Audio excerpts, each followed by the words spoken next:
2 నెలలు ఎన్నికల ప్రచారాలు, మీటింగ్లు, రోడ్ షోలతో తీరిక లేకుండా గడిపిన నేతలు ఇప్పుడు లెక్కల్లో మునిగిపోయారు. తమ భవిష్యత్తు ఈవీఎంలలో నిక్షిప్తమై స్ట్రాంగ్ రూమ్ కు చేరుకోవడంతో లెక్కలు చూసుకుంటున్నారు. వరంగల్, మహబూబాబాద్ స్థానాల్లో ప్రధాన పార్టీలైన కాంగ్రెస్, బీజేపీ, బీఆర్ఎస్ మధ్య పోటీ హోరాహోరీగా కనిపించింది. ఓటరు నాడిని పసిగట్టేందుకు పార్టీలు అనేక కోణాల్లో విశ్లేషణలు మొదలుపెట్టాయి.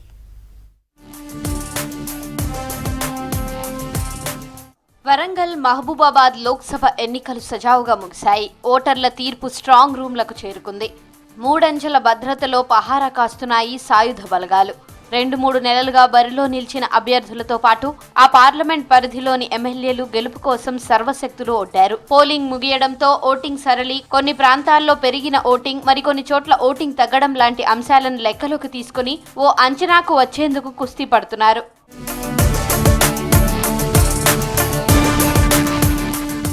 వరంగల్ పార్లమెంట్ నియోజకవర్గ పరిధిలో 68.86% పోలింగ్ నమోదైంది. మొత్తం 18,24,466 మంది ఓటర్లకు గాను 12,56,301 మంది ఓటర్లు ఓటు హక్కును వినియోగించుకున్నారు.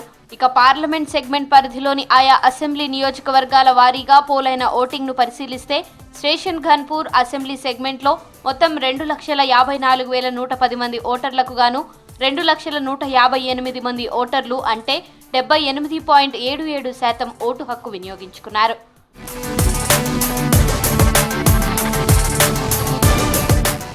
ఈసారి పోలింగ్లో మహిళా ఓటింగ్ శాతం పెరిగింది. హనుమకొండ లాంటి అర్బన్ ప్రాంతం కంటే రూరల్లో ఓటింగ్ శాతం ఎక్కువగా ఉంది. మహబూబాబాద్ లోక్సభ స్థానంలోనూ ఇలాంటి ఓటింగ్ సరళే కనిపించింది.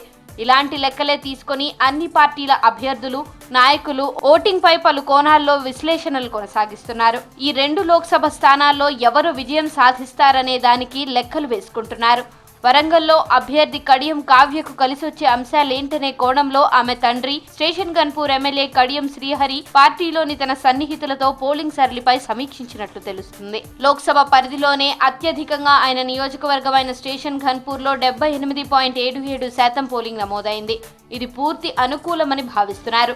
మిగతా 6 నియోజకవర్గాల్లో సైతం ఎక్కడెక్కడ ఆధిక్యం వస్తుంది, పోలింగ్ కేంద్రాల వారీగా కాంగ్రెస్ ఓట్లు ఏ మేరకు పడ్డాయని ఆరా తీశారు.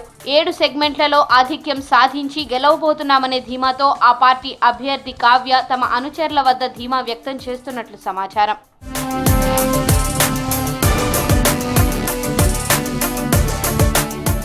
మహబూబాబాద్ స్థానంలోని 7 అసెంబ్లీ సెగ్మెంట్లలో కాంగ్రెస్ ఎమ్మెల్యేలు ఉండడం, వారందరూ విస్తృతంగా పనిచేయడం తమకు కలిసి వస్తుందని కాంగ్రెస్ అభ్యర్థి పోరిక బలరాం నాయక్ చెబుతున్నారు. సింగరేణి కార్మికుల ఓట్లు తమకే అనుకూలమని అంచనా వేస్తున్నారు. నమోదైన పోలింగ్ శాతాన్ని బట్టి అక్కడ కేంద్రాల వారీగా పోలైన ఓట్లతో లెక్కలేస్తూ భారీ మెజారిటీతో విజయం సాధిస్తామని ధీమాగా ఉన్నారు.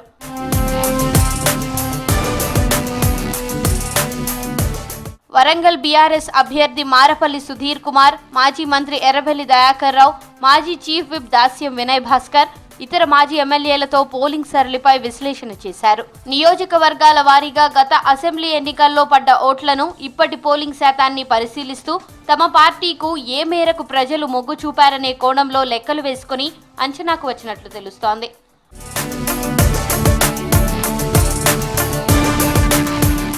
వరంగల్, మహబూబాబాద్ లో బీజేపీ నేతలు ఇలాంటి లెక్కలు వేసుకోవడంలోనే బిజీగా ఉన్నారు. ప్రధానమంత్రి నరేంద్ర మోదీ హవాతో ఓటర్లు తమ వైపు మొగ్గు చూపారని అంచనా వేస్తున్నట్లు చెప్పుకుంటున్నారు. కొన్ని సెగ్మెంట్లలో పార్టీలతో సంబంధం లేకుండా ఓట్లు పడ్డాయని భావిస్తున్నారు. వరంగల్ అభ్యర్థి ఆరూరి రమేష్ తన గెలుపుపై పూర్తి నమ్మకంతో ఉన్నట్లు సమాచారం.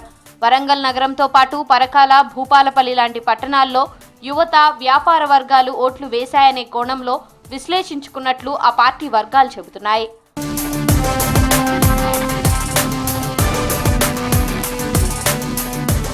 మహబూబాబాద్ లోక్సభ జరిగిన పోలింగ్ పైన ఇక్కడ పోటీ చేసిన అభ్యర్థులు ఇలాంటి లెక్కలే వేసుకుంటున్నారు.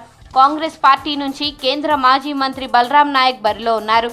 పోలింగ్ జరిగిన సరళిపై విశ్లేషించుకోవడంతో తమకు అనుకూలత ఏ మేరకు ఉందో లెక్కలు వేసుకున్నారని తెలుస్తోంది.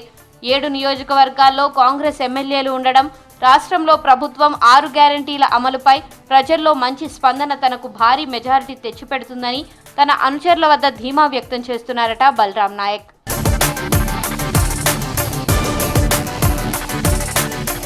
మహబూబాబాద్ బీఆర్ఎస్ అభ్యర్థి మాలోత్ కవిత పోలింగ్ తీరుతో తనకు అనుకూలంగా ఉంటుందని అంచనా వేస్తున్నట్లు తెలుస్తోంది. తన తండ్రి మాజీ ఎమ్మెల్యే రెడ్డియా నాయక్, మాజీ మంత్రి సత్యవతి రాథోడ్తో పాటు మాజీ ఎమ్మెల్యేలందరూ ప్రచారం చేశారు. గిరిజనుల ఓట్లు ఏ మేరకు పడ్డాయని అంచనా వేస్తున్నారు. తమ పార్టీ హ్యాట్రిక్ కొడుతుందనే ధీమాతో ఉన్నారని తెలుస్తోంది.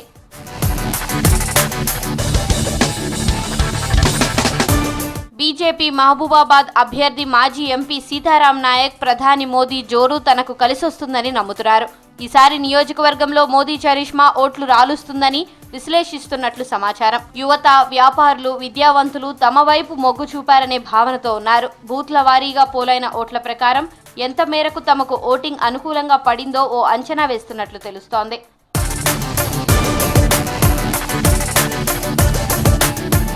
లోక్సభ ఎన్నికలు ముగిసిన రోజు నుంచి ఫలితాల వెల్లడి కోసం 22 రోజులు నిరీక్షించాల్సిందే.